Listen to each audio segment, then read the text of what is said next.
Hello guys, welcome back to the channel. Welcome to another Noodle film review. Today we are looking at The Righteous. Now this is released on Arrow.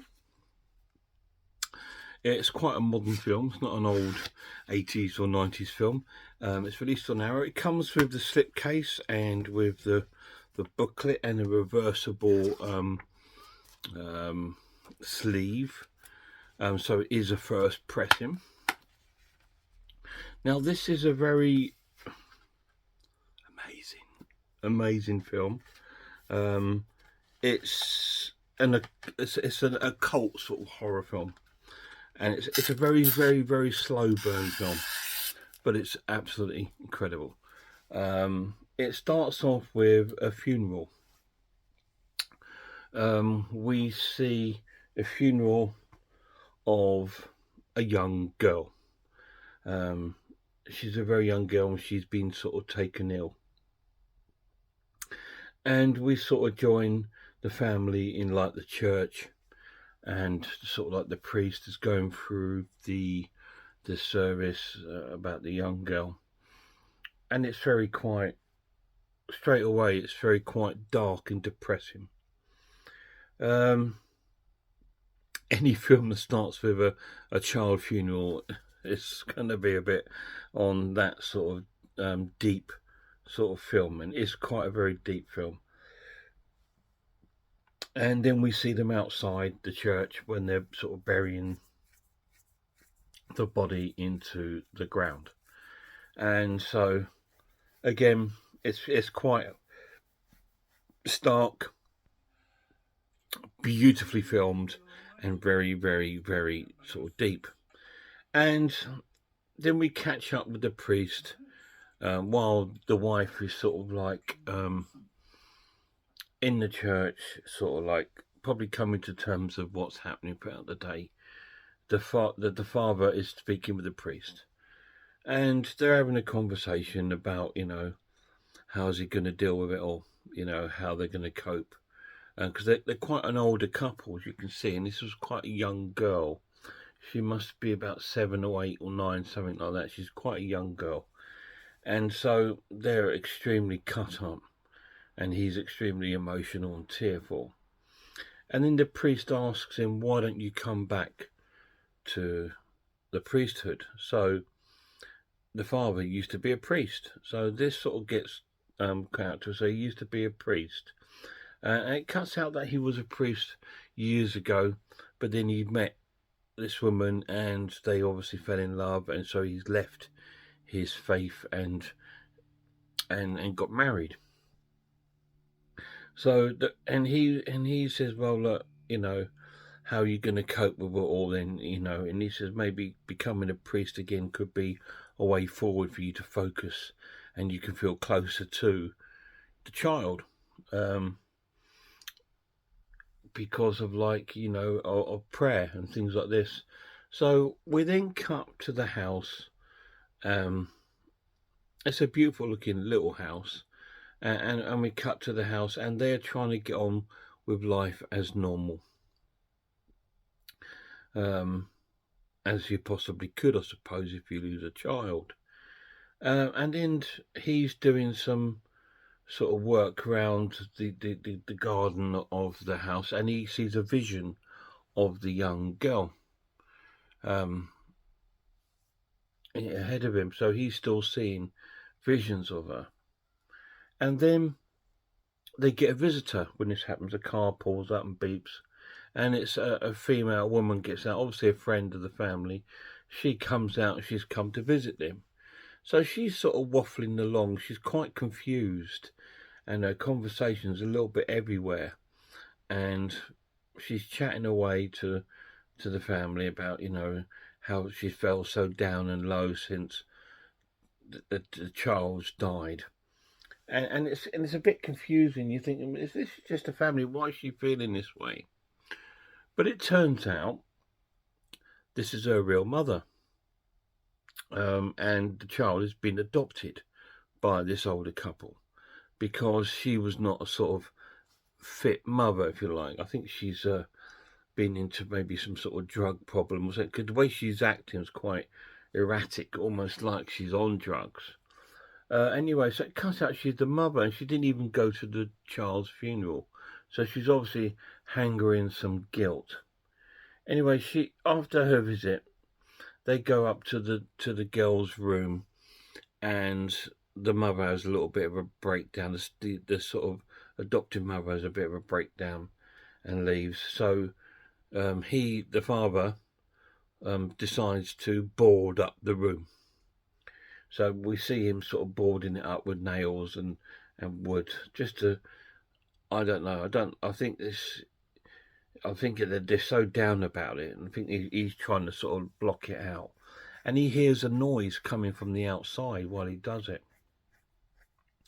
So he goes out, we see him leaving the house, sort of like quite cautiously. He's leaving very cautiously, and he's sort of like just having a little walk around the side of the house to see what he can see anything. But he can't see nothing. He can't see anything. He thinks, well, maybe it's just something else. So he starts to go back towards the house, and then he hears the noise again. So then he goes into the house and gets out a knife from the drawer. Obviously, because he doesn't know what it is, so he's going out to get something to protect himself in case he needs to. So he then comes outside the house, and again, it's very beautifully shot. We saw sort of shadows of his silhouette of him against the wall of the house, and then we see a sort of a body of a man stumbling towards him, and he falls over on the floor. And this is just some stranger, and he's come up and he says that he's injured his leg, and that he's lost. So the guy sort of like trying to find out who he is, and he's not really giving much away. So he goes, well, okay, well, I've got to go in the house. I'll get some first aid stuff and things like that, and I'll drive you back into town or wherever. And he goes, oh, I've got nowhere to go. And he says, well, I'm going to go and get some first aid kit. So he goes into the house to get some stuff to see to him, and the wife asks him what's going on, and he tells her about this stranger out there needs a bit of help. And she says, well, look, I'll phone Mary. I think Mary's the local police officer. And he says, okay. So she goes off to phone Mary. And he goes back out to see the lad outside, but he seems to have passed out and been unresponsive. So we then cut to him carrying the young lad into the house and putting him on the sofa. So they've now put this complete stranger on the sofa. But I suppose if he's an ex-priest, he's got this sort of like thing to help people. But so they're on there, and then the lad sort of wakes up gradually. He gives him a bit of a jump scare because he sort of jumps out of this sort of sleep sort of thing. And they try asking him who he is and that. And then the policewoman turns up at the door saying, I've heard, you got a strange visitor. And then he's sort of like in denial of it. He says, oh no, it's my long lost cousin's son or whatever. I didn't recognise him at first. He just got lost and he's here now, so it's all right. So he's covering up for the lad or something. So then the policewoman's sort of like checking, you sure you're okay? Because, it just seems a bit strange. Anyways, in the end, she sort of like believes their story and she goes off. So the wife sort of questions him, well, why have you done that? And then the lad sort of says, well, did you think I was going to rob you or something? And they said, no, just that, you can stay here the night and, you can make your own way wherever you got to go the next day. And he says, okay, thank you. So it's all a bit strange. And then they cut to the kitchen, and the wife's giving him some food, and she's asking him a few questions about himself. And he's been very vague again. He says his name's Aaron Smith, and he was out with a friend, and she asks who his friend's name is, and he hasn't got a clue. Anyway, so she goes to bed, and then the sort of they go to bed, and the guy sort of settles himself down for the night, and the man gets up in the night and sees him in the kitchen reading the Bible, one of his Bibles, and then they start having a conversation, and the conversation's a bit odd and a bit strange from the lad. It's like he's quite intelligent, but still there's just something not right about him. So who is he? Who is this guy? You need to watch it and find out, because I'm not going to tell you anymore. I'm not going to tell you what's happening, because so far in the first sort of like 15-20 minutes, they've lost their adopted daughter. They're trying to deal with it, and a stranger's turned up at their house, and he's I'd say he's probably early 20s, and he's something not right about him. But is he good? Is he evil? You need to watch it and find out. What do I think of The Righteous? Wow, it's a doozy of a movie. It's really cool. Absolutely love the film. Absolutely brilliant film. Really, really cool. The pluses of the film, as you can see by the clips, it's visually stunning. I think shot in black and white helps the film so much. Gives it that sort of really eerie sort of feeling. The cast are brilliant. It's really well acted, and it's a great story, a different sort of story, and a different sort of horror film with twists in it, and it's fantastic. The negatives, yes, it is a slow burn. It's a very slow moving film, but that doesn't mean necessarily it's a bad thing. When you've got good actors that sort of captivate you and you want to hear the story and what they're saying, sometimes it's better to be a slow burn, because you want to hear what they've got to say. And this is one of those sort of films. You want to know who this guy is. Who is he?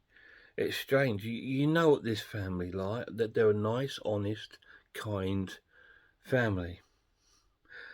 And so it's like, but you want to see what's gonna happen. You know, are they too kind? Are they too good to be true? Is he evil? Are they evil? It's one of those sort of films that you think, yeah, I need to see what happens here. And it's absolutely fantastic. Absolutely glued to the film from start to finish. It's stunning, stunning to watch, and beautifully filmed and well acted, crafted movie. So I'm going to score it an awesome watch and give it a 9 out of 10. Absolutely fantastic film. I can't recommend this enough. It's just brilliant, and it's just loaded with extra features. If I can put my hands on my glasses, give me a second. Let's have a little look at the extra features, shall we? Let's see what's on the extra features. Okay, this is a high definition Blu-ray with a DTS sound, optional English subtitles, brand new audio commentary from the writer, director, and actor Mark O'Brien, and editor K. Spencer Jones. Cast and crew interviews with Mark O'Brien, K. Spencer Jones. Producer Mark O'Neill. Actors Henry Cannery, Mimi Kuzik, and Kate Corbett. Cinematographer A. Scott McClellan, and production designer Jason Clark. Roundtable discussion with Mark O'Brien and Matt Bettini, Tyler Gillett, and some names.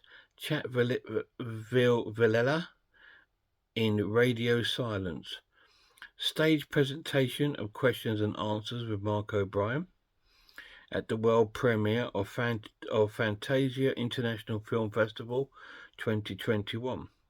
Grimfest 2021 live streamed question and answers with Mark O'Brien. Original soundtrack. Image gallery accompanied with the film's original score.